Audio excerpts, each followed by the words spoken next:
با نتیجه گیری از مجلس وسیع حکومت جمهوری تاجیکستان و رخ دادن به کمبودی نورسایی‌های جدی در ساحه بانکداری و فعالیت جمعیت سهامی گشوده تاجیک ایر، رئیس بانک دولتی امانتگذاری تاجیکستان امانت بانک روح‌الله حکیمزاده و دیرکتور جمعیت سهامی گشوده تاجیک ایر خیرالله رحیمов از وظیفه آزاد کرده شدند. امروز در بینای حکومت جمهوری تاجیکستان اساسگذار صلح و وحدت ملی، پیشوای ملت، پرزیدنت جمهوری تاجیکستان محترم امامعلی رحمان با یک قطار کادرهایی که به وظیفه‌های راهبری کننده در ساختار واحدهای وزارت مالیه، دستگاه اجرایی پرزیدنت جمهوری تاجیکستان، کارخانه واحد دولتی خواجگی منزلی کمونالی، بانک دولتی امانتگذاری تاجیکستان امانت بانک، جمعیت سهامی گشوده تاجیک ایر و دیگر اداره‌های دولتی تعیین شدند، صحبت نمودند. با فرمانهای پرزیدنت جمهوری تاجیکستان غفورزاده عبدالخلیق دولت علی به وظیفه ریکتور مؤسسه دولتی تعلیمی دانشکده اداره‌کنی دولتی نزد پرزیدنت جمهوری تاجیکستان، سعیدزاده عزت‌الله حبیب‌الله دیرکتور مرکز ملی قانونگذاری نزد پرزیدنت جمهوری تاجیکستان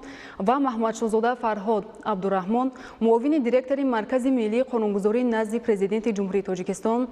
تعیین گردیدند. با قرارهای حکومت جمهوری تاجیکستان حلیمزاد عبدالرحمن دوستی و گلمرادزاده کریم گلمراد به وظیفه معاونان وزیر مالیه تعیین گردیدند. سرور دولت و متخصصان به این وظیفه تعیین شده دستور دادند که با استفاده از سطح کسبی و تجربه اندوخته‌شان به اجرای صادقانه وظیفه‌ها به راه ماندن همکاری با انستیتوت‌های مالیوی، جلب سرمایه خارجی و دیگر سمت‌های فعالیت ساحه تلاش ورزند. همچنین با قرارهای حکومت مملکت اکرامی سراج‌الدین سلام رئیس ریاست بانک دولتی امانتگذاری جمهوری تاجیکستان امانت بانک، نورعلی مرحبا میر معاون یکم و سفرزاده بختیار معاون دیرکتور گنرالی کارخانه واحد دولتی خواجگی منزلی کمونالی و اسمت الله زاده دلشاد عبدالغفور دیرکتور گنرالی جمعیت سهامی گشوده تاجیک ایر تعیین کرده شدند.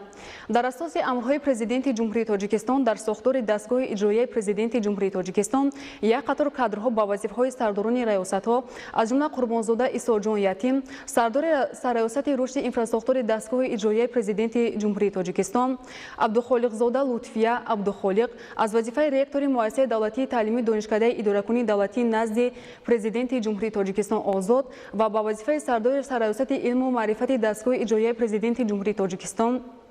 میرزازاده سنت‌الله سراج‌الدین سردار سرریاست حقوق دستگاه اجرایی پرزیدنت جمهوری تاجیکستان، نعیمی علمخان قادریان با وظیفه سردار ریاست مالیه دستگاه اجرایی پرزیدنت جمهوری تاجیکستان و عبیدالله امیرجان محمد سعید از وظیفه معاون سردار ریاست مالیه دستگاه اجرایی پرزیدنت جمهوری تاجیکستان آزاد و با وظیفه مشاور کلان بخش یاردمچی پرزیدنت جمهوری تاجیکستان اید به مسائل اقتصادی تعیین شدند. با قرار حکومت جمهوری تاجیکستان خال حیدر از وظیفه معاون یکم وزیر صنعت و تکنولوژی‌های نو آزاد گردیده و وظیفه معاون یکم رئیس ولایت سوق تعیین گردیده. شریفوف بختیار محمودویچ معاون یکم وزیر صنعت و تکنولوژی‌های نو جمهوری تاجیکستان تعیین گردید.